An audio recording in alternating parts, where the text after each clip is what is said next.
So in the last class हमने discuss किया था कि किस तरीके से कार्बन के कंपाउंड्स कोवलेंट बॉन्डिंग की फॉर्मेशन करते हैं, और साथ ही हमने देखा था कि कार्बन का electronic configuration, general electronic configuration किस तरीके से रिप्रेजेंटेड होता है, जिसमें कि हमने इसको बाई शेल की रिप्रेजेंटेशन दिया था।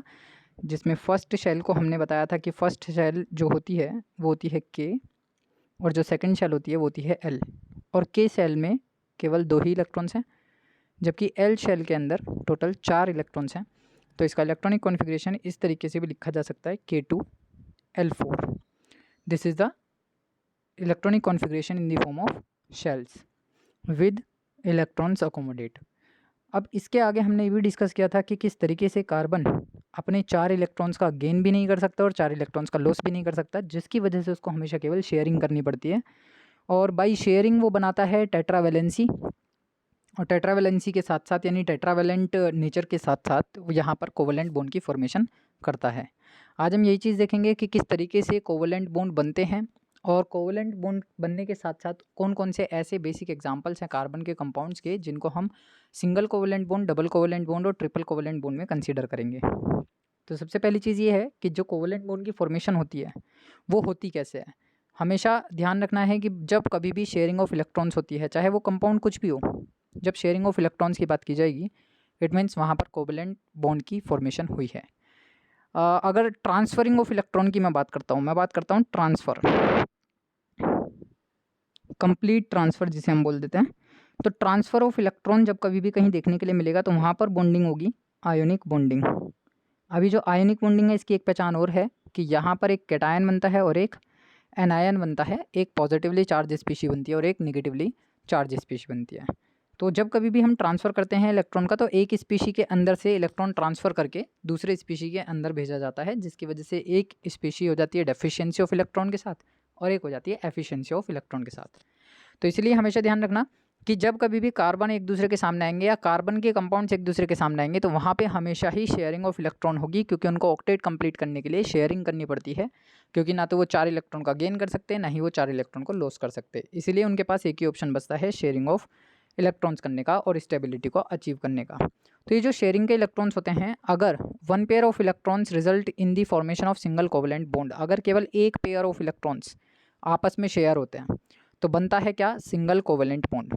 अगर 2 पेयर्स ऑफ इलेक्ट्रॉन्स पार्टिसिपेशन देते हैं यानी शेयरिंग में पार्टिसिपेशन देते हैं तो बनता है क्या, डबल कोवलेंट बॉन्ड। सिमिलरली अगर 3 इलेक्ट्रॉन पेयर आपस में पार्टिसिपेशन देते हैं तो वहाँ बनता है ट्रिपल कोवलेंट बॉन्ड। ये 3 चीज़ें हैं जो हमेशा ध्यान रखनी है। सिंगल इलेक्ट्रॉन पेयर तो इसका मतलब हम बात करेंगे सिंगल कोवलेंट बॉन्ड की, डबल इलेक्ट्रॉन पेयर तो हम बात करेंगे डबल कोवलेंट बॉन्ड की, और अगर 3 इलेक्ट्रॉन पेयर पार्टिसिपेशन देंगे तो हम बात करेंगे ट्रिपल कोवलेंट बॉन्ड की। अब ये single covalent bond, double covalent bond, triple covalent bond है क्या चीज़, उसके लिए सबसे पहले वापस से मैं एक छोटे बेसिक एग्जांपल पे जाता हूँ कि मैंने एक कार्बन लिया, ये मेरे पास एक कार्बन है। अब मैंने ये कहा कि कार्बन के पास आउटर मोस्ट शेल में 4 इलेक्ट्रॉन बैठे हुए हैं, वो 4 इलेक्ट्रॉन ना तो लॉस होंगे ना ही गेन करेंगे। हमने क्या करना है, इन 4 इलेक्ट्रॉन्स को रिप्रेजेंट कर देना है। ये आ गए मेरे पास चारों इलेक्ट्रॉन्स जो कार्बन के आउटर मोस्ट शेल में बैठे हुए हैं। मैंने एक और कार्बन लिया, वो कार्बन भी अपने पास 4 इलेक्ट्रॉन को गेन ऐसे ही रिप्रेजेंट करके बैठा हुआ है, क्योंकि ना तो ये गेन करेगा ना ही ये लॉस करेगा। अब जब दोनों ही कार्बन की नेचर एक जैसी हो गई कि ना तो वो लॉस कर रहे हैं ना ही वो गेन कर रहे हैं, तो उस केस में इनके पास केवल एक ही ऑप्शन बचने वाला है कि वो शेयरिंग ऑफ इलेक्ट्रॉन्स करेंगे। अब शेयरिंग ऑफ इलेक्ट्रॉन्स कैसे होने वाली है, मान लीजिए सपोज़ कि मैंने कार्बन से कार्बन के एक एक इलेक्ट्रॉन की शेयरिंग करा दी। अब कार्बन कार्बन के बीच में क्या बन गया, एक सिंगल बॉन्ड बन गया। एक सिंगल बॉन्ड कब बना, जब ये वाला एक इलेक्ट्रॉन और ये वाला एक इलेक्ट्रॉन आपस में शेयर हुए। इसका मतलब ये है कि 1 पेयर ऑफ इलेक्ट्रॉन शेयर हुआ है, 1 पेयर ऑफ इलेक्ट्रॉन आपस में क्या कर लिया, इन्होंने शेयर कर लिया। तो उस केस में बनने वाला जो बॉन्ड है वो कैसा है, सिंगल कोवलेंट बॉन्ड है। सेम एग्जांपल मैं लेता हूँ, मान लीजिए सपोज़ कि 1 2 3 4, इस कार्बन के 4 इलेक्ट्रॉन्स को मैंने ऐसे रिप्रेजेंट किया। अगेन दूसरे कार्बन के मैंने 4 इलेक्ट्रॉन्स को ऐसे रिप्रेजेंट किया। अब इस केस में मैं ये कह रहा हूँ कि ये 2 इलेक्ट्रॉन पेयर आपस में शेयर्ड हो जाते हैं, क्योंकि इनको तो स्टेबिलिटी लेनी है। स्टेबिलिटी लेने के लिए ये कुछ भी करेंगे, सिंगल का भी शेयरिंग करेंगे, डबल का भी शेयरिंग करेंगे, ट्रिपल का भी शेयरिंग करेंगे, और जो रेस्ट ऑफ द वैलेंसीज बची हुई हैं वो सारी हाइड्रोजन से फुलफिल होती है। यानी कि कोई भी एटम या कोई भी एलिमेंट अगर अपनी वैलेंसीज फुलफिल कर पा रहा है और उसके पास एक वैलेंसी एक साइड पर, एक एंड पॉइंट पर खाली है, तो वहाँ पर हम हाइड्रोजन से उसको सेटिस्फाई करा सकते हैं। अब उस केस में यहाँ पर क्या हुआ, 2 इलेक्ट्रॉन पेयर शेयर्ड हो गए, एक पेयर पूरा ये वाला और एक पेयर पूरा ये वाला। तो यहाँ क्या हुआ, 2 पेयर ऑफ इलेक्ट्रॉन शेयर हुए हैं, जिसकी वजह से क्या बन गया, यहाँ पे डबल बॉन्ड बन गया। सिमिलरली अगर मैं ले लेता हूँ कार्बन, कार्बन 1 2 3 इलेक्ट्रॉन, 1 2 3 इलेक्ट्रॉन, और चौथा इलेक्ट्रॉन इनका ये रहा जो आउटर मोस्ट शेल में 4th इलेक्ट्रॉन पड़ा था। यहाँ पर ये पूरा 3 पेयर ऑफ इलेक्ट्रॉन आपस में शेयर्ड हो जाएं अगर, तो ये क्या बन जाता है, triple bond between the carbon atom बन जाता है। ये कॉमन से बेसिक चीज़ें हैं जो हमें single covalent bond, double covalent bond और ट्रिपल कोवलेंट बॉन्ड की फॉर्मेशन में हेल्प कराते हैं। अब मान लीजिए मैं एक बड़ा एग्जांपल ले लेता हूँ किसी कार्बन के कंपाउंड का, जिसमें कि सिंगल बॉन्ड भी बनेगा, डबल भी बनाता हूँ और ट्रिपल भी बनाता हूँ। तो मैंने ये एग्जाम्पल ले लिया, ये रहा कार्बन है मेरे पास बहुत सारे, मैं कार्बन को स्ट्रेट चेन में जोड़ता चला गया by the sharing of single pair of electron.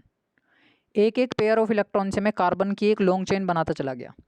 तो रेस्ट ऑफ द वैलेंसीज जो हैं, यहाँ पर 3 थी, यहाँ 2 हो जाएंगी, यहाँ पर 2 हो जाएंगी, यहाँ पर भी 2, यहाँ पर भी 2, यहाँ 2, यहाँ 2, यहाँ 2।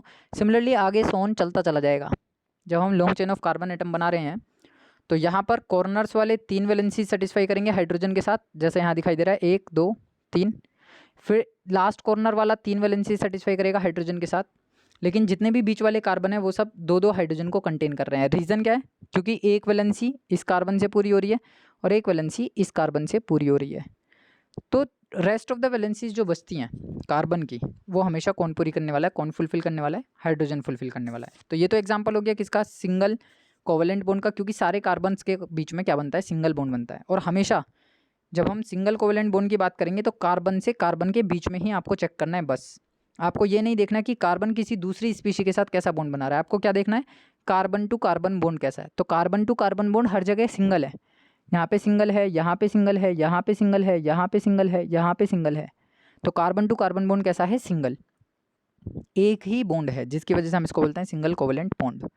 अगर मैं दूसरे एग्जाम्पल की तरफ आता हूँ तो मैंने क्या काम किया, इस एग्जाम्पल में से मैं एक हाइड्रोजन कम कर देता हूँ।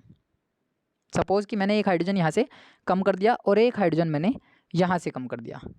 2 कार्बन का एक एक हाइड्रोजन मैंने हटा दिया। अब जब मैं दोनों कार्बन का एक एक हाइड्रोजन हटा दूंगा तो यहाँ पर जगह खाली हो जाएगी, यहाँ वैलेंसी जनरेट हो जाएगी। अब सिनेरियो कुछ ऐसा बचा, इसकी ये वैलेंसी खाली, इसकी ये वैलेंसी खाली। अब इनको सेटिस्फाई कराने के लिए मुझे क्या करना पड़ेगा, ये वैलेंसी को अंदर की तरफ शिफ्ट कराना पड़ेगा, यानी अंदर की तरफ बंद कराना पड़ेगा। जैसे ही वो दोनों हाइड्रोजन की वैलेंसीज अंदर की तरफ बंद हुई तो इनके बीच में क्या बन गया, डबल बॉन्ड। क्यों करना है और हमें ऐसा, क्योंकि मुझे कार्बन की सारी वैलेंसीज को सेटिस्फाई करना है। चाहे मैं सिंगल की शेयरिंग करा के करूँ, चाहे मैं डबल की शेयरिंग करा के करूँ, चाहे मैं ट्रिपल की शेयरिंग करा के करूँ।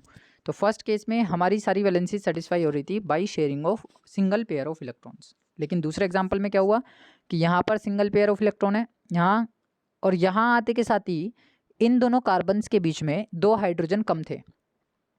जब ये वाला हाइड्रोजन यहाँ से हट गया, ये वाला हाइड्रोजन यहाँ से हट गया, तो ये जो 2 वैलेंसीज बची थी, इन दोनों के इलेक्ट्रॉन्स को आपस में शेयर कराना जरूरी था। जैसे ये दोनों आपस में इलेक्ट्रॉन शेयर करेंगे तुरंत क्या बन जाएगा, डबल बॉन्ड की फॉर्मेशन बन जाएगी। तो इसलिए ये कार्बन कार्बन के बीच में क्या बन गया, डबल बॉन्ड।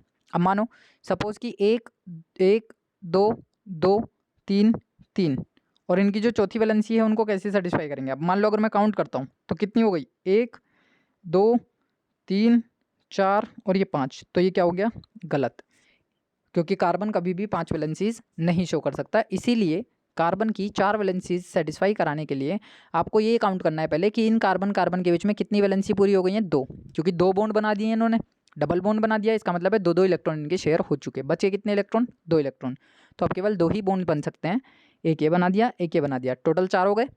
इसका भी एक ये बना दिया, एक ये बना दिया, टोटल 4 हो गए। इसी तरीके से हम ट्रिपल कोवलेंट बॉन्ड भी बना सकते हैं। ट्रिपल कोवलेंट बॉन्ड बनाने के लिए एक और एग्जांपल कि मान लीजिए सपोज कार्बन कार्बन कार्बन, यहाँ पर मैंने 3 इलेक्ट्रॉन्स को शेयर करा दिया, कार्बन यहाँ पर मैंने 2 इलेक्ट्रॉन्स को शेयर करा दिया, कार्बन।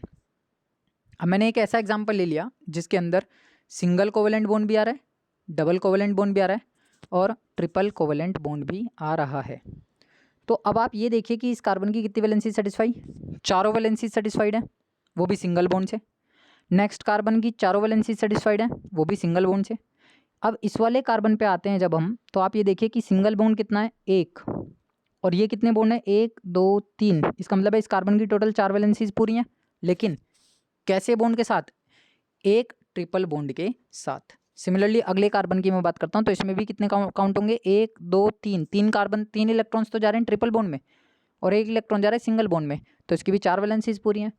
इस कार्बन पे आता है तो इसकी एक वैलेंसीज ये रही, 2 वैलेंसीज ये आ गई, टोटल हो गई 3, चौथी को यहाँ दिखा देते हैं, तो 4 वैलेंसीज इसकी भी पूरी हो गई।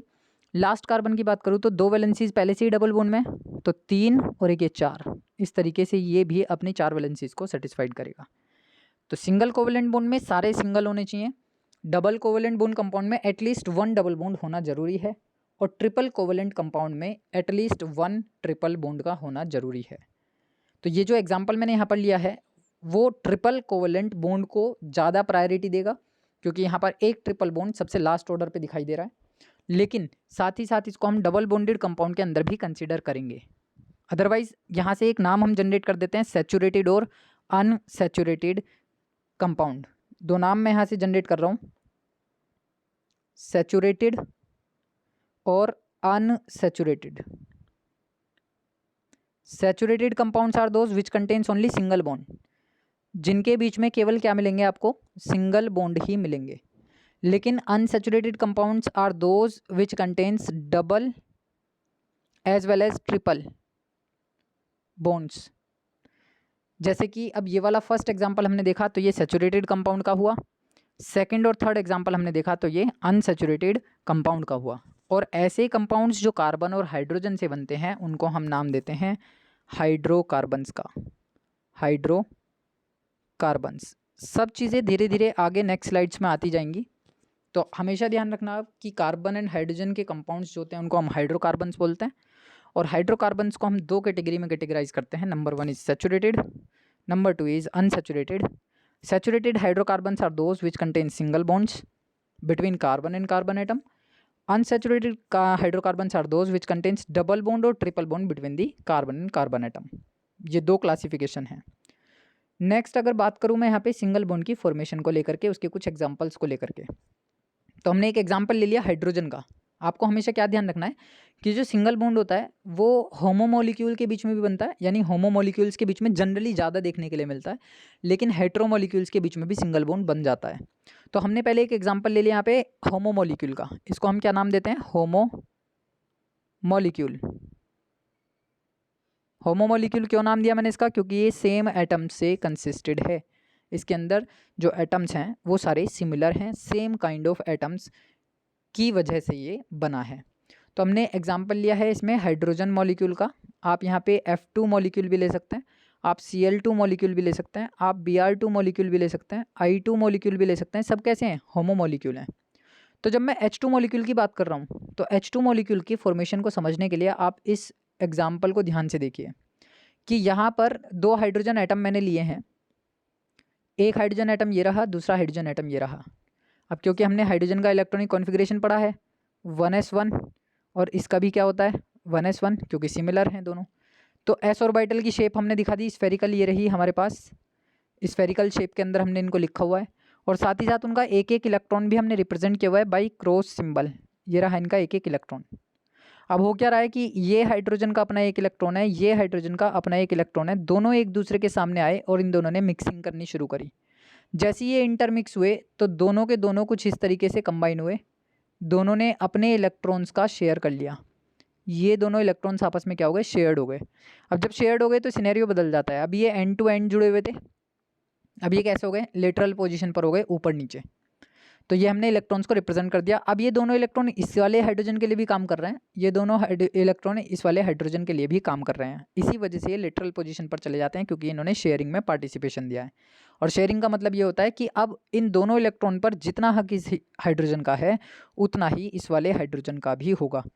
अगर शेयरिंग नहीं होती तो वहाँ पे ट्रांसफरिंग होती है, और ट्रांसफरिंग में किसी एक एटम का ही पूरा का पूरा हक होता है सारे इलेक्ट्रॉन्स के ऊपर कि वो अपनी तरफ उन इलेक्ट्रॉन्स को अट्रैक्ट करा ले, लेकिन शेयरिंग में दोनों का बराबर का हिस्सा है।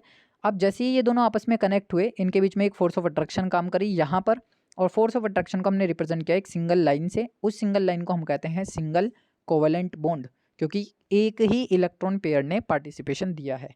और मॉलिक्यूल को रिप्रेजेंट कर देते हैं in the form of H2। तो ये हमारे पास जनरल फॉर्मेशन होती है सिंगल कोवेलेंट बॉन्ड की। अदरवाइज मैं एक और एग्जांपल लेता हूँ। सपोज कि क्लोरीन मेरे पास है, क्लोरीन का जो एटम है उसके पास होते हैं 7 इलेक्ट्रॉन। तो मैं 7 इलेक्ट्रॉन पूरे करता हूँ। तो ये मैंने लिखा 1 2 3 4 5 6 और ये 7 इलेक्ट्रॉन हो गए। दूसरा क्लोरीन मैंने लिया, उसके भी 1 2 3 4 5 6 7 इलेक्ट्रॉन रिप्रेजेंट किए। दोनों एक दूसरे के आमने सामने हैं, दोनों क्या करने वाले हैं, शेयरिंग करने वाले हैं। जैसे ये शेयरिंग करेंगे तो ये क्लोरीन का ये वाला इलेक्ट्रॉन, बाकी के 6 तो अपनी जगह बने रहेंगे, उनमें हमें कोई चेंजेस नहीं करने। दूसरा क्लोरीन ये रहा, उसका अपना 1 इलेक्ट्रॉन ये आ गया और बाकी के 6 इलेक्ट्रॉन्स अपनी पोजीशन पर एज इट इज़ बने रहेंगे। अब हो क्या रहा है कि जो स्पीशी ऑक्टेट पूरा करने वाली है उसको 8 इलेक्ट्रॉन कंप्लीट करने होते हैं, जो स्पीशी डुप्लेट पूरा करने वाली है उसको 2 इलेक्ट्रॉन पूरे करने होते हैं। जैसे कि in case of H2 molecule यहाँ डुप्लेट पूरा हुआ क्योंकि दोनों के पास केवल एक ही इलेक्ट्रॉन होता है। लेकिन इन केस ऑफ क्लोरीन क्योंकि दोनों के आउटर मोस्ट शेल में 7 इलेक्ट्रॉन्स हैं, तो ये क्या पूरा करेंगे, अपना ऑक्टेट पूरा करेंगे। ऑक्टेट पूरा करने के लिए दोनों ने क्या किया, अपना एक इलेक्ट्रॉन शेयर कर लिया। अब जैसे ये शेयर हुआ तो शेयरिंग कुछ ऐसी है कि उस शेयरिंग में इस क्लोरीन का भी हक है और इस शेयरिंग में इस क्लोरीन का भी हक है। अगर मैं काउंट करता हूँ तो 6 इलेक्ट्रॉन इस क्लोरीन पे अपने बचे हुए हैं और 2 इलेक्ट्रॉन ये रहे शेयरिंग वाले, तो 6 और 2 कितने हो गए, 8। सिमिलरली यहाँ पर भी वही काम है कि 6 इलेक्ट्रॉन इसके पास अपने बचे हुए हैं और 2 इलेक्ट्रॉन ये शेयरिंग वाले जिस पर इसका पूरा हक है, टोटल हो गए 8।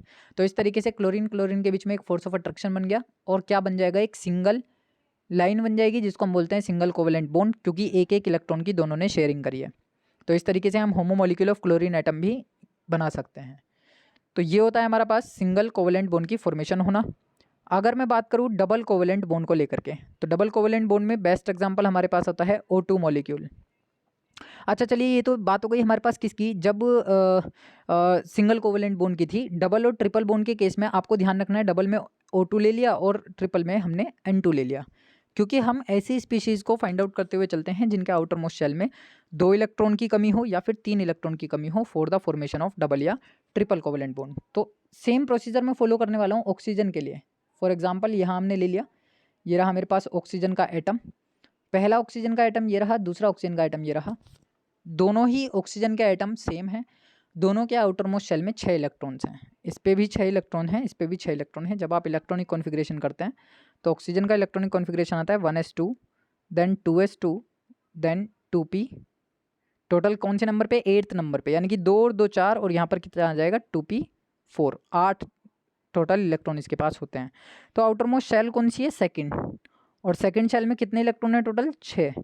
तो हमें रिप्रेजेंट भी कितने करने हैं, 6 ही इलेक्ट्रॉन्स को रिप्रेजेंट करना है। तो हमने ये 6 इलेक्ट्रॉन रिप्रेजेंट कर दिए ऑक्सीजन के और 6 इलेक्ट्रॉन रिप्रेजेंट कर दिए दूसरे ऑक्सीजन के। अब क्योंकि इनके पास मोर देन 5 इलेक्ट्रॉन्स हैं तो ये अपना ऑक्टेट पूरा करेंगे।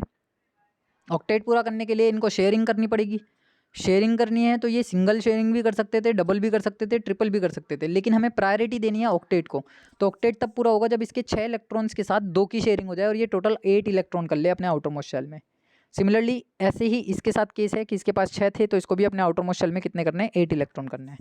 तो अब ये क्या करेगा, पहला वाला ऑक्सीजन दूसरे वाले ऑक्सीजन के 2 इलेक्ट्रॉन्स के साथ शेयरिंग करेगा, ऐसे ही दूसरा ऑक्सीजन पहले वाले ऑक्सीजन के 2 इलेक्ट्रॉन्स के साथ शेयरिंग करेगा। मीन्स कि दोनों अपने बीच वाले 2 इलेक्ट्रॉन्स को बीचों बीच रख देंगे। दोनों ने जब शेयरिंग करी तो अपने इलेक्ट्रॉन्स को बीच में रख दिया। अब काउंट किए जब हमने तो पहले वाले ऑक्सीजन को देखिए, जो हमने सर्कल बनाया, टोटल इसके पास कितने इलेक्ट्रॉन आ रहे हैं, 8। 6 तो इसके पास अपने थे, लेकिन 2 इलेक्ट्रॉन दूसरे ऑक्सीजन के शेयरिंग से आ गए। सिमिलरली जब हम दूसरे ऑक्सीजन की बात करेंगे तो इसके पास 6 पहले से अपने ही थे और 2 इलेक्ट्रॉन पहले वाले ऑक्सीजन से शेयरिंग से आ गए। तो दोनों के पास कितने हो गए, 8 इलेक्ट्रॉन हो गए और दोनों के बीच में क्या बन गया, एक डबल बॉन्ड। एक बॉन्ड बनाएंगे ये दोनों, एक बॉन्ड बनाएंगे ये दोनों, जिसकी वजह से यहाँ पर डबल बॉन्ड की फॉर्मेशन हो जाती है और मॉलिक्यूल जनरेट हो जाता है O2 मॉलिक्यूल। तो ये हमारे पास बन जाता है डबल कोवेलेंट बॉन्ड। सिमिलरली अगर मैं थर्ड एग्जांपल लेता हूँ ट्रिपल कोवेलेंट बॉन्ड को लेकर के, तो ट्रिपल कोवेलेंट बॉन्ड की फॉर्मेशन में हम एग्जांपल लेते हैं N2 का। अब जो N2 मॉलिक्यूल है, N2 मॉलिक्यूल को हमने क्यों कंसीडर किया, क्योंकि इसके आउटर मोस्ट शेल में 3 इलेक्ट्रॉन की कमी है। इसके ऑक्टेट को पूरा करने के लिए इसको 3 इलेक्ट्रॉन की नीड है। तो each atom of nitrogen have the tendency to share its 3 electrons of the outer most shell, जिसकी वजह से दोनों का ऑक्टेट पूरा हो जाता है और अपना एक मॉलिक्यूल बना लेते हैं। तो ये हमने एग्जांपल ले लिया नाइट्रोजन का, इसको ध्यान से देखें। तो नाइट्रोजन के आउटर मोस्ट शेल में होते हैं 5 इलेक्ट्रॉन, तो हमने ले लिया 1 2 3 और ये आ गया 4 और ये आ गया 5। दूसरा नाइट्रोजन हमने ले लिया 1 2 3, ये आ गया 4, ये आ गया 5। दोनों के दोनों क्या करेंगे, अपने बीच वाले 3 इलेक्ट्रॉन्स को शेयर कर लेंगे। जैसे ही शेयर करेंगे तो अब इस नाइट्रोजन के पास पहले से ही 5 थे, 3 दूसरे नाइट्रोजन के भी आ गए। ऐसे ही इस वाले नाइट्रोजन के पास पहले से ही अपने 5 थे और 3 दूसरे नाइट्रोजन के आ गए। तो टोटल दोनों का क्या हो गया, ऑक्टेट पूरा। इसके भी 8 हो गए पूरे और इसके भी 8 हो गए पूरे, और इनके बीच में क्या बन गया, एक ट्रिपल बॉन्ड बन गया, क्योंकि 3 इलेक्ट्रॉन की टोटल शेयरिंग यहाँ हमें दिखाई दे रही है। तो इनके बीच में क्या बन गया है, ट्रिपल बॉन्ड। और क्योंकि ये शेयरिंग से बना है इसलिए इसको क्या बोलते हैं, ट्रिपल कोवेलेंट बॉन्ड बोलते हैं। तो ये बन गया मेरे पास N2 मॉलिक्यूल। तो जब सिंगल शेयरिंग होगी, आपको हमेशा ध्यान रखना है कंपाउंड्स के अंदर सिंगल शेयरिंग तो सिंगल कोवेलेंट बॉन्ड एक बनेगा। जब डबल की शेयरिंग होगी, 2 इलेक्ट्रॉन की शेयरिंग होगी तो डबल कोवेलेंट बॉन्ड बनेगा। और जब ट्रिपल की शेयरिंग होगी तो हमेशा ही कैसा बॉन्ड बनेगा, ट्रिपल कोवेलेंट बॉन्ड बनेगा। ये 3 चीज़ें हैं जो आगे एंटायर चैप्टर के अंदर हमेशा यूज़ होने वाली हैं।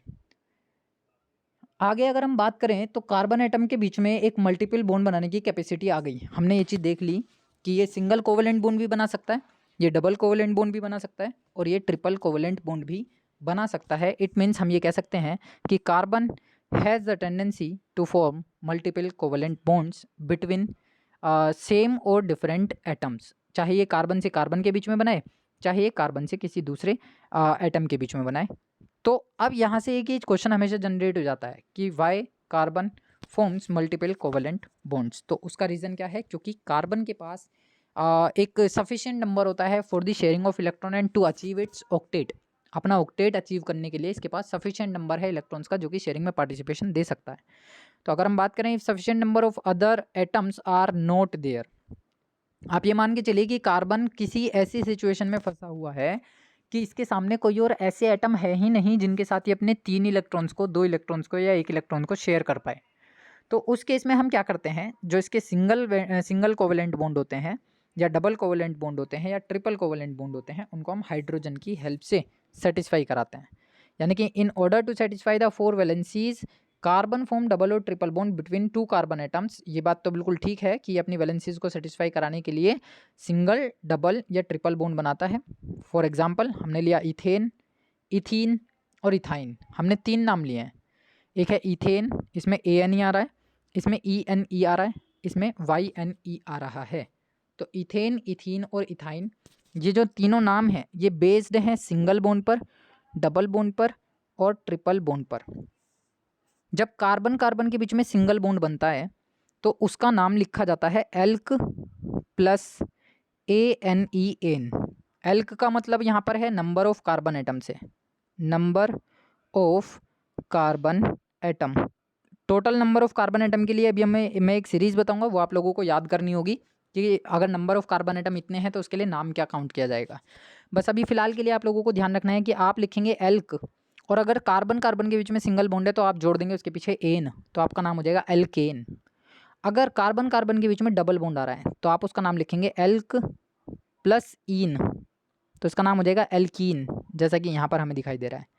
और अगर कार्बन कार्बन के बीच में ट्रिपल बॉन्ड है तो उसको हम लिखेंगे एल्क प्लस आइन, YNE, जैसा कि यहाँ पर आ रहा है इथाइन। तो ये 3 तरीके के नाम हैं।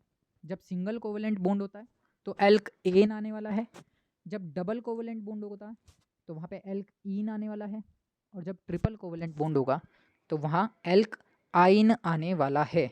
ये चीज़ें आप लोगों को ध्यान रखनी है। तो जैसे इन एग्जांपल्स में अगर मैं देखूं तो यहाँ पर सिंगल बॉन्ड है इसलिए एन आया, यहाँ पर डबल बॉन्ड है क्योंकि 2 इलेक्ट्रॉन की शेयरिंग हुई इसलिए ईन आया, यहाँ पर ट्रिपल बॉन्ड है 3 इलेक्ट्रॉन की शेयरिंग हुई इसलिए यहाँ पर आइन आया। अब बात ये आती है कि ये जो कार्बन सारे काम कर रहा है, single covalent bond, double covalent bond, triple covalent bond, उसके पीछे का कॉन्सेप्ट क्या है? उसके पीछे का कॉन्सेप्ट है कैटिनेशन। ये एक ऐसा फिनोमिना है जो कि single covalent bond, double covalent bond और ट्रिपल कोवेलेंट बॉन्ड तीनों के लिए फुलफिल होता है। इसका मतलब ये है कि ये इसकी इंटरनल नेचर है। कार्बन की ये इंटरनल करेक्टरिस्टिक है कि वो एक long chain of carbon atom बना सकता है, और वो long chain of carbon atom straight भी हो सकती है, ब्रांच्ड भी हो सकती है और साइक्लिक भी हो सकती है। तीनों में से किसी भी टाइप की वो चेन क्रिएट कर सकता है, चाहे वो लॉन्ग चेन बनाए स्ट्रेट, चाहे वो ब्रांच्ड बनाए, या फिर वो साइक्लिक बनाए। तो अगर मैं बात कर रहा हूँ एक long chain of carbon atom को लेकर के, यानी कैटिनेशन की प्रॉपर्टी को लेकर के, तो उस कैटिनेशन की प्रॉपर्टी में आपको कुछ नहीं करना, आप सिंपल बस कार्बन के एटम्स को जोड़ते चले जाइए in the head to head manner. Head to head manner मतलब एक के बाद एक, एक के बाद एक, एक के बाद एक, एक के बाद एक, एक के बाद एक कार्बन जोड़ते चले जाइए। तो आपकी ये क्या बन जाती है, एक स्ट्रेट चेन बन जाती है। बाकी वैलेंसीज को अभी हम शुरू से कहते आ रहे हैं कि जो कार्बन की अदर वैलेंसीज होंगी उनको आप हमेशा ही हाइड्रोजन से फुलफिल करेंगे। मीन्स यहाँ हाइड्रोजन, यहाँ हाइड्रोजन, यहाँ हाइड्रोजन, चारों पूरी हो गई। यहाँ दोनों हाइड्रोजन, यहाँ दोनों हाइड्रोजन, यहाँ दोनों हाइड्रोजन, यहाँ दोनों हाइड्रोजन, और अगेन यहाँ पर 3 हाइड्रोजन। कुछ ऐसा सिनेरियो आपके सामने बनेगा। तो ये जो चेन बनती है, हेड टू हेड चेन जब बनती है, तो उसका नाम लिखा जाता है एन, और यहाँ लिखा जाता है एल्केन, क्योंकि सिंगल बॉन्डेड हैं सारे। तो एल्क तो आ रहा है नंबर ऑफ कार्बन एटम के लिए, और एन आ रहा है सिंगल बॉन्ड के लिए। अब ये जो एल्क है, पहले अब मैं यहाँ पे एल्क को डिफाइन कर देता हूँ कि एल्क को आप कैसे ध्यान रखेंगे। तो अगर मान लीजिए सपोज कि एक आपके पास ऐसा कंपाउंड है जिसमें कार्बन 1 है, जिसमें कार्बन 2 है, कार्बन 3 है, कार्बन 4 है, कार्बन 5 है, कार्बन 6 है, कार्बन 7 है, कार्बन 8 है, कार्बन 9 है, और कार्बन 10 है। 10 तक सफिशिएंट है। वैसे बहुत रेयरली केस होता है कि 10 तक के किसी कार्बन कंपाउंड के बारे में कुछ पूछा जाए। तो आप लोगों को नाम कैसे ढूंढना है, अभी जैसे सपोज मान लीजिए कि यहाँ पे 4 कार्बन है, तो आप इसका नाम कैसे आइडेंटिफाई करेंगे, ये है हमारे लिए मेन काम। तो अगर कार्बन 1 है किसी कंपाउंड के अंदर, केवल एक कार्बन, तो उसका नाम आता है मैथ, METH। अगर कहीं पर 2 कार्बन है तो उसका नाम आता है एथ, ETH। कहीं पर 3 है तो उसका नाम आता है प्रोप, PROP। कहीं 4 हैं तो उसका नाम आता है ब्यूट, BUT। ब्यूट बोलते हैं बट नहीं बोलेंगे। 5 हैं तो हम बोलेंगे पेंट, PENT, PANT। 6 हैं तो हम लिखेंगे हेक्स। 7 हैं तो हम लिखेंगे हेप्ट, HEPT। 8 हैं तो हम लिखेंगे ओक्ट। 9 हैं तो हम लिखेंगे नोन, और 10 हैं तो हम लिखेंगे डेक, DEC। ये आपकी एक लिस्ट है, आप इसका स्क्रीनशॉट ले लीजिए। इन नाम को बहुत ध्यान से हमें याद करना है, क्योंकि इन्हीं एल्क के बेसिस पर, अच्छा ये जो नाम हमने लिखे इनको हम कंबाइनली क्या बोल रहे हैं, पूरे ग्रुप वाइज हम इसको एल्क बोलते हैं। एल्क हमेशा ही नंबर ऑफ कार्बन एटम को डिफाइन कराता है। कार्बन 1 होगा तो आप मैथ बोलेंगे, कार्बन 2 होंगे तो आप एथ बोलेंगे, 3 पर प्रोप, 4 पर ब्यूट, 5 पर पेंट, 6 पर हेक्स, 7 पर हेप्ट, 8 पर ओक्ट, 9 पर नॉन, और 10 पर डेक। तो एक सीरीज बन गई, meth, eth, prop, but, pent, hex, hept, oct, non, dec. अब सपोज मैंने आपसे ये कहा कि एक सिंगल बॉन्डेड कंपाउंड है 4 कार्बन का, एक सिंगल बॉन्डेड कंपाउंड है 4 कार्बन का, जो कि ये रहा। अब क्योंकि सबसे पहले हमने काम देख लिया कि सारे बॉन्ड सिंगल हैं, तो नाम हमेशा किसके साथ जोड़ा जाएगा, एन के साथ जोड़ा जाएगा, क्योंकि सिंगल बॉन्ड के लिए एन लगने वाला है। और एल का आपको ढूंढना है कार्बन के नंबर, तो कार्बन के नंबर टोटल कितने हैं, 4, और 4 कार्बन के नंबर होते हैं तो नाम आता है ब्यूट। तो मैंने यहाँ लिखा ब्यूट, और ब्यूट के पीछे क्या लगा दिया, एन, तो इसका नाम क्या बन गया, ब्यूटेन। अब ये ब्यूटेन तो बन गया, लेकिन हमेशा एक चीज़ का और ध्यान रखना है कि वो जो चेन है वो स्ट्रेट है, ब्रांच्ड है, या फिर साइक्लिक है। अगर वो स्ट्रेट चेन है तो आप उसके आगे लिखेंगे एन, एन का मतलब है नॉर्मल। तो इस कंपाउंड का नाम बन गया नॉर्मल ब्यूटेन। तो रिप्रेजेंटेशन कैसे दी हमने, स्मॉल एन लिख करके एक हाइफन लगाया, छोटा सा एक हाइफन लगाएंगे आप हमेशा, और फिर लिखेंगे एल्क का नंबर यानी कार्बन के नंबर। कार्बन के नंबर 4 थे तो हमने ब्यूट लिख दिए। फिर हम लिखेंगे कि कार्बन कार्बन के बीच में डबल बॉन्ड है कि सिंगल बॉन्ड है कि ट्रिपल बॉन्ड है, तो सिंगल बॉन्ड के लिए हमने एन लगा दिया, तो इसका नाम बन गया एन ब्यूटेन। मान लीजिए सपोज कि एक एग्जाम्पल मैं और ले लेता हूँ, यहाँ पे एक कार्बन का कंपाउंड मैं बनाता हूँ, और उस कार्बन के कंपाउंड में मैं लिख देता हूँ 1 2 3 4 5 6 7, टोटल 7 कार्बन मैंने लिख दिए। तो 7 कार्बन के लिए सबसे पहले आपने कार्बन का नंबर ढूंढा। 7 कार्बन पर नाम आता है हेप्ट का, ये आ गया हेप्ट। सारे कार्बन के बॉन्ड्स के बीच में सिंगल बॉन्ड है, ये हमने देखा, तो हेप्ट के साथ क्या लग जाएगा, एन। और दूसरी चीज़ कि ये एक स्ट्रेट चैन है, कहीं पर भी ब्रांच नहीं बनी हुई, तो हेप्टेन के आगे क्या लग जाएगा, एन, तो नाम आ गया एन हेप्टेन। तो इसको हम ऐसे लिखेंगे एन हाइफन और ये आ गया हेप्टेन। तो आपको ये सीक्वेंस याद करना है, मैथेट, प्रोब्यूट, पेंटेक्स, हेप्टोक, नॉनडेक का 10 कार्बन तक के आपको नाम याद होने चाहिए। आपको हमेशा ये माइंड में होना चाहिए कि सिंगल बॉन्ड है तो आप एन लगाएंगे, डबल बॉन्ड है तो आप ईन लगाएंगे, और ट्रिपल बॉन्ड है तो आप आइन लगाएंगे। सीक्वेंस वाइज बारी बारी से हम ये सारी चीज़ें देखेंगे। अभी फ़िलहाल मैं एग्जांपल ले रहा हूँ सिंगल बॉन्ड का, डबल और ट्रिपल बॉन्ड का भी मैं एग्जांपल आगे लूँगा, क्योंकि हम क्लासिफिकेशन दे रहे थे यहाँ पे अभी स्ट्रेट चैन को लेकर के, तो स्ट्रेट चैन के लिए हमने यूज़ किया एन का नॉर्मल। अब मान लीजिए कि कार्बन हमारे पास 4 हैं जैसा कि इस एग्जांपल में, लेकिन एक कार्बन ब्रांच बना करके जुड़ा हुआ है। जैसे पेड़ में ब्रांच निकली होती हैं, एक ट्री के अंदर ब्रांचेस निकली होती हैं, उसी तरीके से हमने इस कार्बन कंपाउंड के अंदर भी एक ब्रांच बना दी। ब्रांच बनाई मतलब 3 कार्बन हमने स्ट्रेट लाइन में जोड़े और एक कार्बन को हमने कहीं भी जोड़ दिया। मान लीजिए सपोज ये यहाँ पर भी जुड़ा हो सकता था, यहाँ जोड़ दूँ, या फिर मैं इसको यहाँ जोड़ सकता था यहाँ से हटा करके, या फिर मैं इसको यहाँ से हटा करके यहाँ पर भी जोड़ सकता हूँ जैसा कि इस एग्जाम्पल में है। तो सिनेरियो कुछ भी हो सकता है, लेकिन आपको हमेशा गौर करना है कि वहाँ स्ट्रेट चैन है या फिर ब्रांच्ड है। तो ऐसी शेप्स को, ऐसे स्ट्रक्चर्स को हम बोलते हैं ब्रांच्ड स्ट्रक्चर या फिर ब्रांच्ड चैन। और जब ब्रांच्ड चैन होती है तो आपको ध्यान रखना है हमेशा, जब second number of carbon atom पर कोई स्पीशी जुड़ी हो, second number of carbon atom पर जब कोई स्पीशी जुड़ी हो तो उसके नाम के आगे जोड़ा जाएगा आइसो। उसको हम बोलते हैं क्या, आइसो। आइसो के साथ अब आप सारे कार्बन को काउंट कर लीजिए, 1 2 3 4, टोटल कार्बन कितने हैं, 4। और 4 कार्बन के ऊपर अभी मैंने बताया नाम क्या आता है, ब्यूट। अब क्योंकि सारे सिंगल बॉन्ड है तो नाम क्या आएगा, एन, तो इसका नाम हो गया iso butane. This is the name for this compound. तो ये सब क्या है, ये कैटिनेशन की प्रॉपर्टी है, कैटिनेशन की नेचर है। सिमिलरली मैं क्या करता हूँ, इन कार्बन के कंपाउंड्स को, इन कार्बन के एटम्स को साइक्लिक ग्रुप में जोड़ देता हूँ। साइक्लिक मतलब एक साइकिल बना लेते हैं। साइकिल कैसे बनती है, ऐसे बनती है। सपोज कि कितनी भी बड़ी आप साइकिल बना सकते हैं। अच्छा, थोड़ा सही करते हैं इसको। तो ये मैंने एक साइकिल बनाई इतने कार्बन की। अब क्या करते हैं हम, ये मैंने एक साइकिल बना दी, यानी कि मैं यहाँ से स्टार्ट करूँगा चलना। मैं यहाँ से यहाँ गया, फिर यहाँ गया, फिर यहाँ गया, फिर यहाँ गया, फिर यहाँ गया, और फिर वापस वहीं आ गया जहाँ से मैंने स्टार्ट किया था। तो ऐसे कंपाउंड्स कहलाते हैं साइक्लिक कंपाउंड्स, कि आप जिस पॉइंट से चलना शुरू हुए घूम करके वापस उसी पॉइंट पर आ गए। These compounds are known as the cyclic compounds. अब इन साइक्लिक कंपाउंड्स में आपको कार्बन काउंट करने, कहीं से भी काउंट कर लीजिए, 1 2 3 4 5 6, टोटल कार्बन आ रहे हैं 6। 6 कार्बन पर नाम था हेक्स। 6 कार्बन के लिए हम नाम यूज़ करते हैं हेक्स। अब आप ये देखिए कि कार्बन कार्बन के बीच में सारे सिंगल बॉन्ड हैं कि डबल बॉन्ड भी है। अब क्योंकि सारे सिंगल बॉन्ड है तो हेक्स के नाम के पीछे क्या लग जाएगा, एन, तो ये नाम आ गया हेक्सेन। लेकिन कंपाउंड कैसा है, कंपाउंड है साइक्लिक, तो हम इसको बोलेंगे साइक्लो।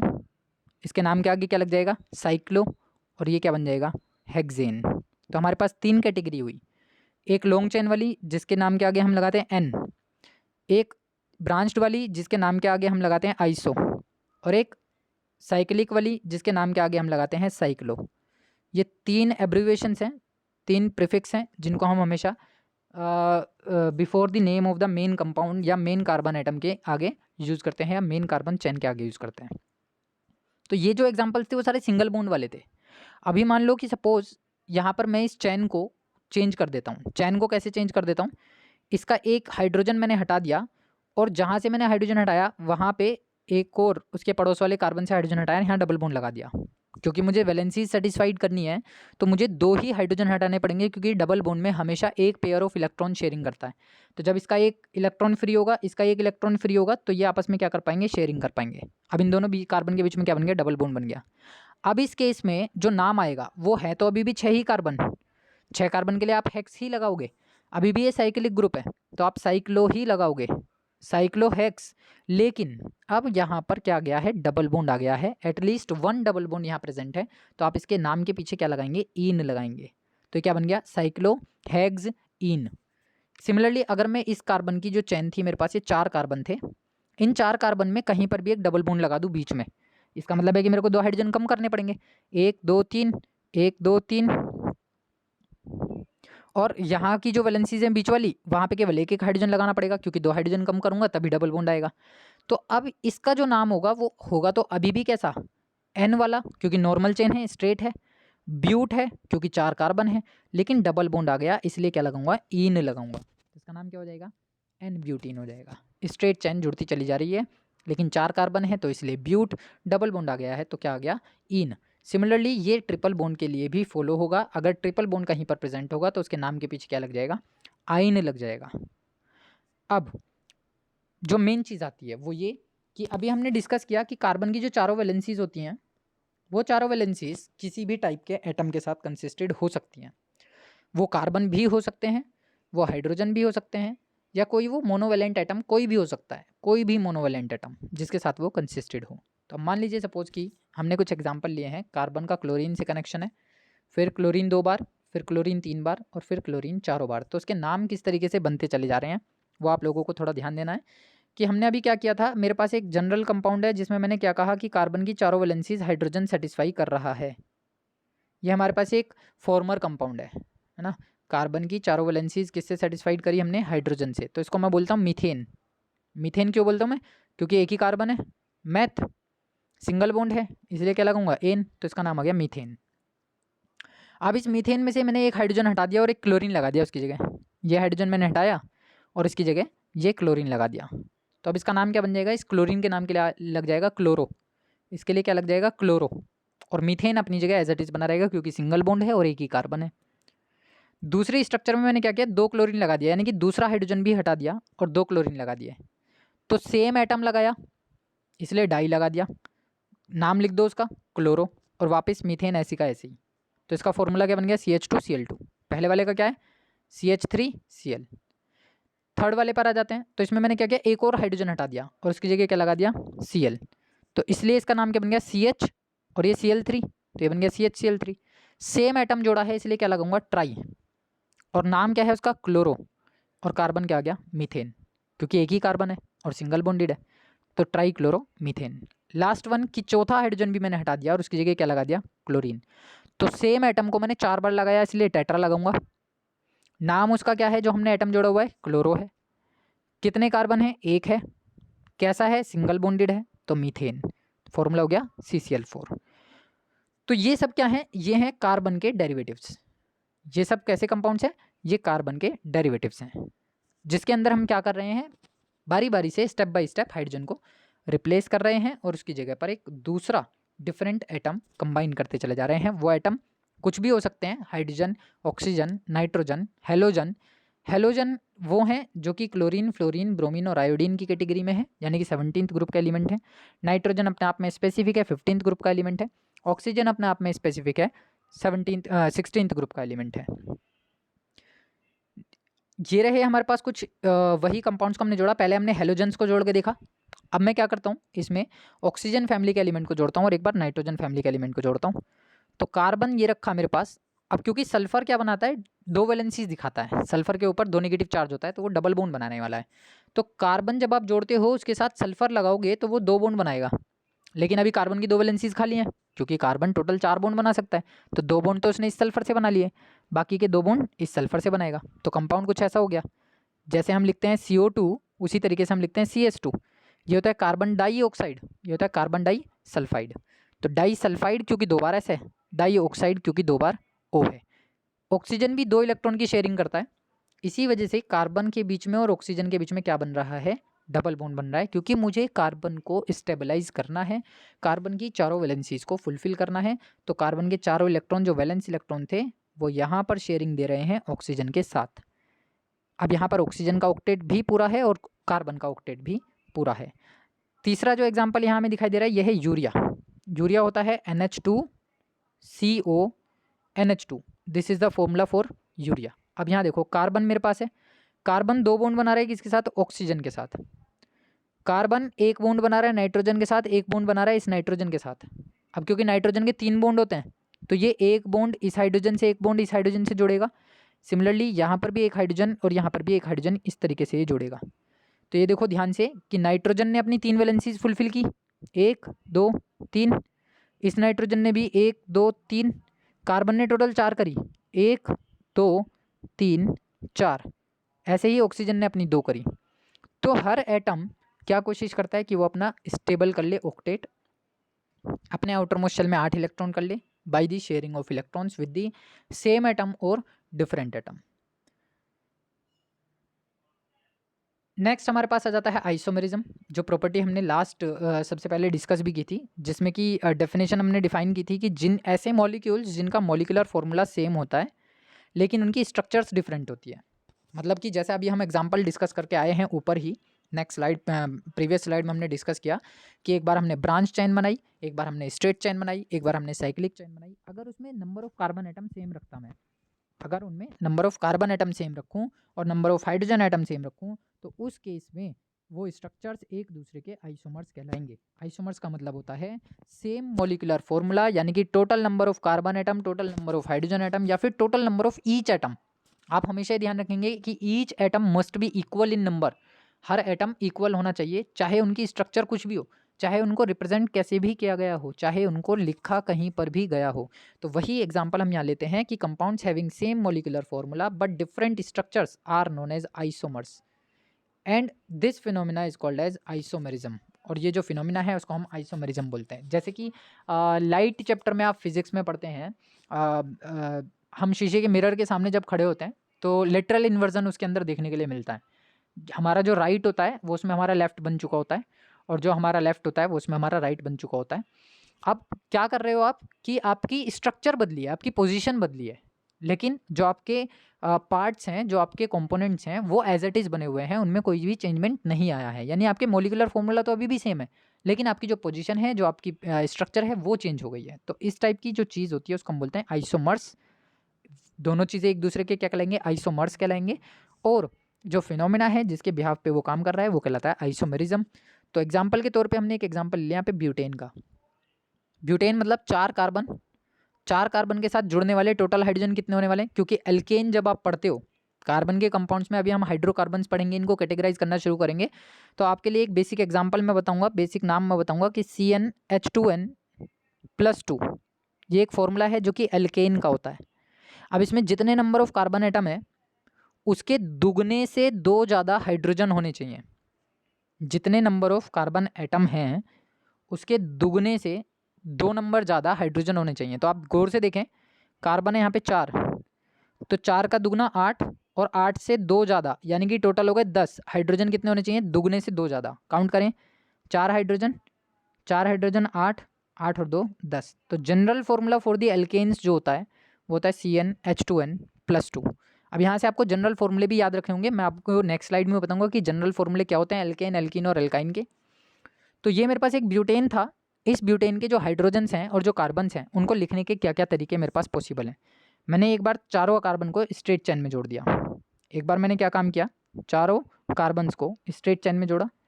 एक बार मैं क्या काम करता हूँ कि 3 कार्बन को स्ट्रेट चेन में रखता हूँ और चौथे कार्बन को ब्रांच में जोड़ देता हूँ।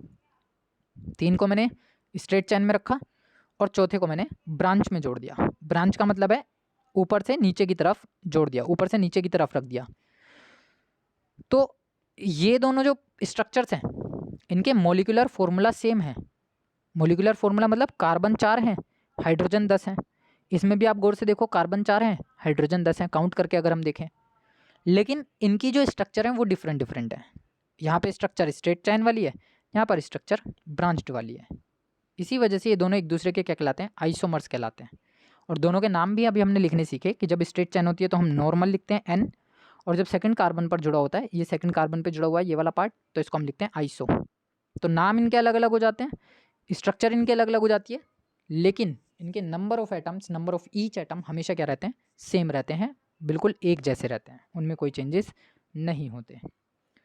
नेक्स्ट अगर मैं बात करूँ आइसोमेरिज्म में ही ब्यूटेन का एक और एग्जांपल मैंने लिया, लेकिन इस बार मैंने लिया वो ब्यूटीन के साथ, यानी कि डबल बॉन्डेड कंपाउंड के साथ। डबल बॉन्डेड कंपाउंड के साथ कहने का क्या मतलब हुआ कि नॉर्मल ब्यूटेन और आइसोब्यूटेन जो हमारे पास बेसिक एग्जांपल होते हैं वो सिंगल बॉन्डेड वाले होते हैं, जैसे कि इस स्ट्रक्चर में हमें दिखाई दे रहा है। लेकिन यही चीज़ को हम डबल बॉन्डेड कंपाउंड के साथ भी देख सकते हैं। डबल बॉन्डेड कंपाउंड के साथ मतलब आप 2 हाइड्रोजन कम कर दीजिए तो आपका डबल बॉन्ड बन जाएगा बीच में। सिमिलरली आप कहीं से भी 2 हाइड्रोजन कम कर दीजिए, कोई से भी 2 हाइड्रोजन, आप सपोज ये वाले 2 हाइड्रोजन कम करते हैं तो यहाँ पर डबल बॉन्ड बन जाएगा। अब इस केस में भी क्या हो रहा है कि इनकी स्ट्रक्चर बदली है, लेकिन जो नंबर ऑफ एटम्स होंगे वो बिल्कुल सेम होंगे, तो उस केस में भी इनका नाम बदल जाएगा, बस एन की जगह क्या आ जाएगा, ईन आ जाएगा, क्योंकि सिंगल बॉन्ड के लिए क्या आता है, एन, और डबल बॉन्ड के लिए क्या आता है, इन। केवल ये चेंज देखने के लिए मिलेगा। एक और एग्जांपल मैं यहाँ लेता हूँ, ये एग्जांपल्स एनसीईआरटी से कंसीडर किए गए हैं और एनसीईआरटी के ही एग्जांपल्स एग्जामिनेशन में पूछे जाते हैं। आपसे पूछेगा कि write down the structure of isomers of butane, या how many isomers are there of butane, butane के कितने आइसोमर्स हैं, तो ब्यूटेन के केवल 2 ही आइसोमर्स हैं, आपको हमेशा ध्यान रखना है। पेंटेन, अब हम बात करें पेंटेन, 5 कार्बन का एक एटम, पेंट पर कितने कार्बन होते हैं, 5, और 5 के दुगने से 2 ज़्यादा क्या होने चाहिए, hydrogen, this is the alkene, तो यानी कि टोटल 12 हाइड्रोजन होने चाहिए, तो C5H12 is the formula for pentane. अब इसका आइसोमर अगर मुझे बनाना है तो पहले मैं क्या करूँगा, सबसे पहले स्ट्रेट चेन में जोड़ दूंगा 5 कार्बन को, 5 कार्बन स्ट्रेट चेन में जोड़ने के बाद मैं एक कार्बन को हटाऊंगा और ब्रांच में लगा दूंगा दूसरी पोजीशन बनाने के लिए। तो मैंने क्या किया, 4 कार्बन स्ट्रेट में है और दूसरे कार्बन पर, यहाँ देखो गौर से, दूसरे कार्बन पर मैंने एक कार्बन जोड़ दिया ब्रांच में, तो इसका नाम बन गया क्या, आइसो। एक और सिनेरियो यहाँ पर हम जनरेट कर सकते हैं कि 5 कार्बन है क्योंकि अभी मेरे पास, तो हम क्या करेंगे, एक और कार्बन को हटाएंगे और उसको भी ब्रांच में जोड़ेंगे। कैसे, कुछ इस तरीके से कि 3 कार्बन को आप स्ट्रेट जोड़िए और 2 कार्बन को आप सेकंड कार्बन पर जोड़ दीजिए, जो सेकंड कार्बन है उस पर जोड़ दीजिए। तो जब आप पांचों कार्बन को ऐसे जोड़ते हैं बिल्कुल स्ट्रेट, तो ये आपकी स्ट्रक्चर कहलाती है नॉर्मल पेंटेन, हम उसको लिखते हैं एन पेंटेन। जब आप क्या करते हैं कि एक कार्बन को सेकंड कार्बन पर जोड़ देते हैं, ये हमने सेकंड कार्बन पर जोड़ दिया, तो ये स्ट्रक्चर कहलाती है आइसोपेंटेन, क्योंकि सेकंड कार्बन पर केवल एक ही कार्बन जुड़ा है। लेकिन जब आप क्या करते हो कि सेकंड कार्बन पर 2 कार्बन जोड़ देते हो, एक ऊपर जोड़ दिया और एक नीचे जोड़ दिया, कार्बन अभी भी 5 है, तो ये पोजीशन आपकी कहलाती है नियोपेंटेन। तो अब ये 3 नाम हुए, एक होगा नॉर्मल, एक होगा आइसो, एक होगा नियो। ब्यूटेन के केवल 2 ही आइसोमर्स पॉसिबल हैं, नियो और नॉर्मल और आइसो। और पेंटेन के, अगर आप देखेंगे, पेंटेन के 3 आइसोमर्स पॉसिबल हैं, नॉर्मल, आइसो और नियो। एग्जामिनेशन में ये क्वेश्चन बहुत पूछे जाते हैं, रिपीटिंग नेचर में पूछे जाते हैं कि how many isomers are there of pentane, या फिर how many isomers of there are there of butane.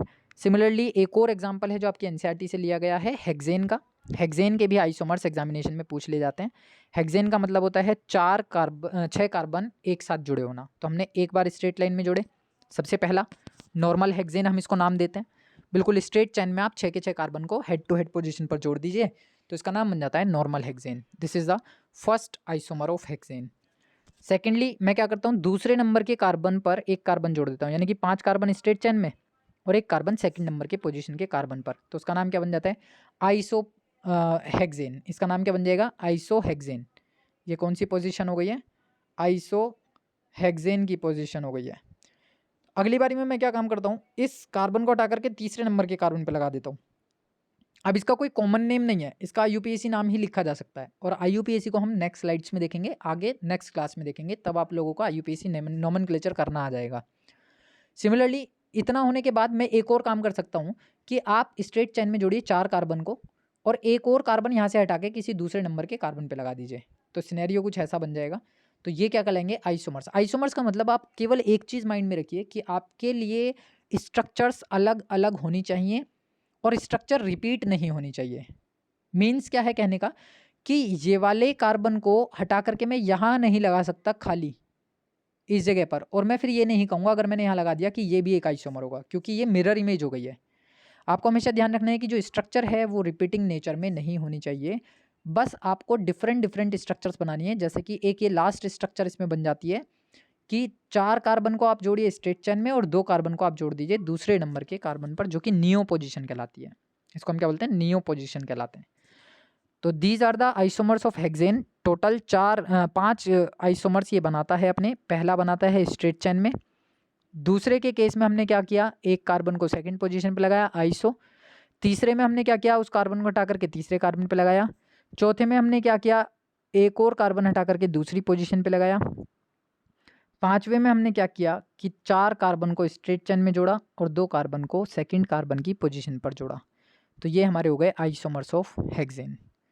तो यहाँ तक का काम आज आप लोग एनसीईआरटी के थ्रू, रिफ्रेशर के थ्रू रीड आउट करेंगे, जिसमें कि आप सारी चीज़ें देखोगे कि कार्बन किस तरीके से अपने एक से ज़्यादा टाइप के कंपाउंड्स बनाता है, किस तरीके से single covalent bond, double covalent bond और ट्रिपल कोवेलेंट बॉन्ड को दिखाता है, आइसोमेरिज्म को दिखाता है, कल की क्लास में, नेक्स्ट क्लास में हम डिस्कस करेंगे हाइड्रोकार्बन्स को लेकर के कि what do you mean by hydrocarbons, जिनको मैंने अभी क्लासिफाइड भी किया था प्रीवियस स्लाइड में कि दो तरीके के हाइड्रोकार्बन्स होते हैं, एक सैचुरेटेड और एक अनसैचुरेटेड। उसी हाइड्रोकार्बन की सीरीज़ के अंदर मैं आप लोगों को बताऊंगा दोबारा से कि एल्क क्या होते हैं। एल्क मतलब कार्बन की जो सीरीज़ थी अभी हमने जो डिस्कस की, किसके बारे में, meth, eth, prop, but, pent, hex, hept, oct, non, dec, ये सब जो चीज़ें होती हैं ये हाइड्रोकार्बन के अंदर ही कंसीडर होती हैं। वहाँ पर हाइड्रोकार्बन में फिर हम देखेंगे इनका आईयूपीएसी नोमेनक्लेचर करना कि किस तरीके से single bonded compound, double bonded compound और ट्रिपल बॉन्डेड कंपाउंड को हम नोमेनक्लेचर में डालते हैं या उनका आईयूपीएसी नोमेनक्लेचर क्या होता है।